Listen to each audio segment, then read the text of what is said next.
गणपति कौन और गणेश की सवारी मूस या चूहा क्यों।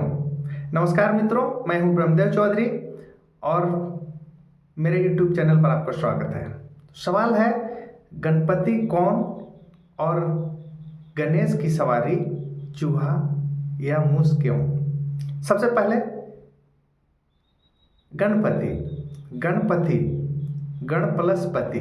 गण मतलब होता है समूह और पति का मतलब मालिक, मतलब किसी समूह का मालिक को गणपति कहा जाता है। तो इतिहास में गण भिक्षुओं का समूह, जो भिक्षु होते हैं और उनका जो समूह होता है और उसके जो मालिक हैं वो तथागत बुद्ध हैं। तो गणपति तथागत बुद्ध को, गौतम बुद्ध को बोला जाता है। उनके वैसे 1000 नाम हैं, उन 1000 नामों में गणपति भी उनका एक नाम है, क्योंकि वो बहुत सारे भिक्षुओं का प्रतिनिधित्व करते हैं, भिक्षु और भिक्षुणी संघ।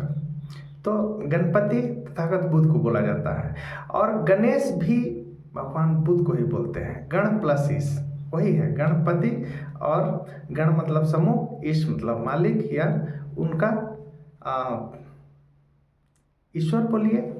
ईश मतलब ईश्वर जो उन्हें वैसी शिक्षा देते हैं, वैसा ज्ञान देते हैं, लौकिक और पारलौकिक दोनों ही ज्ञान उन्हें बताते हैं, इसलिए उन्हें ईश बोला जाता है।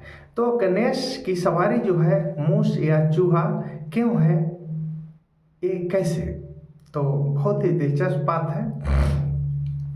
चूँकि भारत एक बौद्धमय देश रहा है और सम्राट अशोक ने तो 84,000 बौद्ध विहारों, यूनिवर्सिटीज, महाबुद्ध विहार, स्तूपा वगैरह सब बनाए थे। और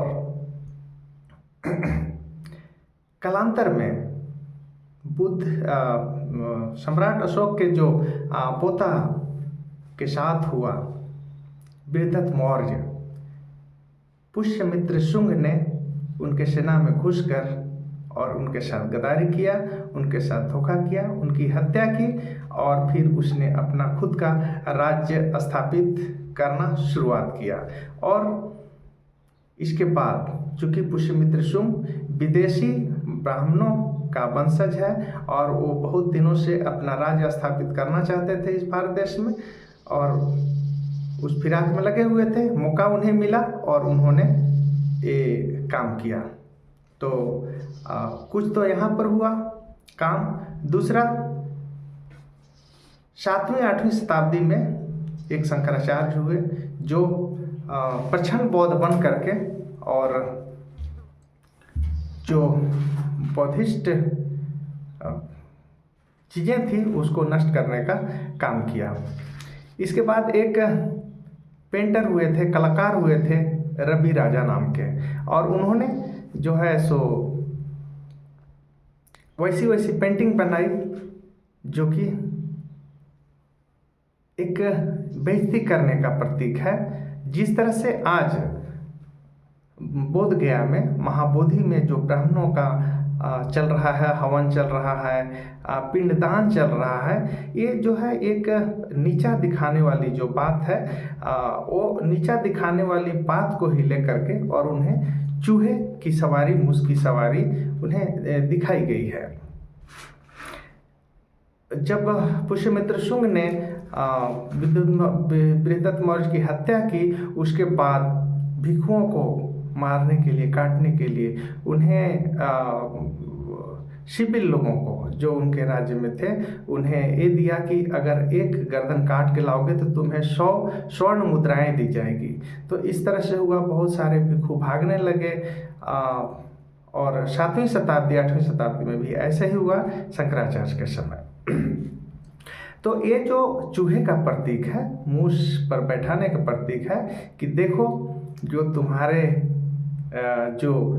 तुम जिसके गण के पति थे वो लोग जो है सो बिल से निकल करके और भाग चुके हैं और उस बिल में हम कब्जा कर चुके हैं। जिस तरह की जितना भी बुद्ध विहार था सब कुछ, जैसे आज जो है महाबोधि उनके कब्जे में है, तो कि ये जो बिल से तुम्हारे चूहे निकल कर भाग चुके हैं और उस चूहा पर तुम्हें हम बैठा रहे हैं। एक प्रतीक उन्हें नीचा दिखाने के लिए और तथागत बुद्ध को गणपति को चूहे पर बैठा करके ऐसी नीचापन हरकत की गई है उस वक्त। लेकिन अब तो नाना प्रकार के कहानियाँ नए नए गढ़ने लगे, क्योंकि अभी कमाई होने लगी गणपति के नाम पर। तो ये नीचा दिखाने के लिए तथागत बुद्ध को उन्हें बैठाया गया है चूहे के ऊपर में। वीडियो कैसा लगा आपको? अच्छा लगा तो शेयर करें, लाइक करें, कमेंट करें और मेरे चैनल को भी जरूर सब्सक्राइब करें। Thank you.